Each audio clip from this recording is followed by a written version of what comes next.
राजनीति में कब क्या हो जाए कोई नहीं जानता, लेकिन जब कोई नेता अपनी ही पार्टी के दफ्तर में अचानक कमांडो एंट्री कर दे और वहां का नजारा देखकर खुद दंग रह जाए तो समझिए कि पर्दे के पीछे कोई बहुत बड़ी कहानी चल रही है।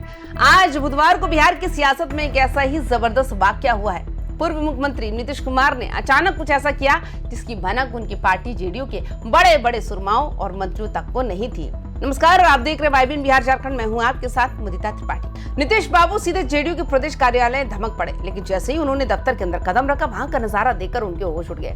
आखिर ऐसा क्या था उस कमरे में जिसने नीतीश कुमार को हैरान कर दिया और क्यों इस पूरी घटना के बाद मंत्रियों के पसीने छूट रहे? आइए इस सियासी सस्पेंस की परतें खोलते हैं। दरअसल जेडीयू दफ्तर में हर रोज की तरह एक बेहद अहम जनसुनवाई कार्यक्रम होना था। ये वो जगह है जहां आम जनता अपनी फरियाद लेकर आती है और सरकार के नुमाइंदे उनकी मुश्किलें हल करते हैं। आज के इस बेहद खास कार्यक्रम की जिम्मेदारी किसी और की नहीं बल्कि खुद नीतीश कुमार के बेटे निशांत कुमार के साथ साथ दामोदर रावत और रत्नेश सदा जैसे कद्दावर नेताओं के कंधे पर थी। इसके अलावा सरकार के 3 रसूखदार मंत्री अशोक चौधरी, मदन साहनी और श्वेता गुप्ता को भी वहां जनता की अदालत लगानी थी। लेकिन जैसे ही नीतीश कुमार कर्पूरी सभागार के अंदर पहुंचे वहां सन्नाटा पसरा हुआ था। जिन कुर्सियों पर मंत्रियों और उनके बेटे को बैठना था वो पूरी तरह खाली थी। एक भी नेता वहां मौजूद नहीं था। सोचिए उस वक्त वहां क्या माहौल रहा होगा। लेकिन नीतीश बाबू तो नीतीश बाबू हैं। उन्होंने मंत्रियों का इंतजार करने के बजाय खुद कमान संभालने का फैसला किया। वो सीधे जनसुनवाई कक्ष में जा बैठे और एक आम जनसेवा की तरफ फरियादों की समस्याएं सुनने लगे। उन्होंने एक एक करके लोगों से सीधे बातचीत की और मौके पर ही संबंधित अधिकारियों को फोन घुमाकर सख्त निर्देश दे दिए। लेकिन पूरी लॉबी में सबसे ज्यादा कानूनफूसी इस बात को लेकर रही कि आखिर खुद उनके बेटे निशांत कुमार इस तय कार्यक्रम से कैसे गायब हो गए। क्या ये महज एक लापरवाही थी या फिर इसके पीछे कोई और सियासी कहानी में असली ड्रामा तो तब शुरू हुआ जब नीतीश कुमार दफ्तर से निकलने वाले थे। मंत्रियों के गायब होने की खबर जैसे ही लीक हुई पूरे सरकार में हड़कंप मच गया। मंत्री अशोक चौधरी हाँफते भागते हुए किसी तरह पार्टी दफ्तर पहुंचे।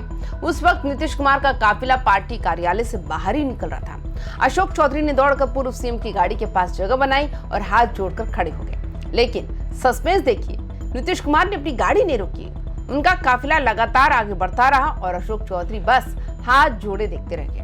इस ठंडे रुख ने यह साफ कर दिया कि नीतीश कुमार अनुशासन के मामले में कोई समझौता करने के मूड में नहीं है। हालांकि इस पूरे घटनाक्रम के बीच नीतीश कुमार ने दफ्तर में मौजूद छोटे कार्यकर्ताओं का दिल जीत लिया।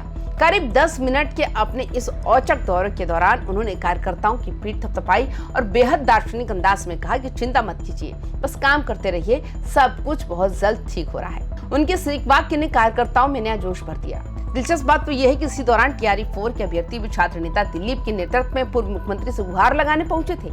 इन छात्रों ने नीतीश कुमार के सामने मांग रखी कि शिक्षक बहाली का विज्ञापन पूरे 46,000 पदों पर जारी किया जाए। नीतीश कुमार का यह अचानक रूप और मंत्रियों की लापरवाही पर उनका ये कड़ा अंदाज इस बात का गवाह है कि भले ही वो पूर्व सीएम हो, लेकिन जेडीयू और बिहार के सिस्टम पर उनका होल्ड आज भी उतना ही मजबूत है।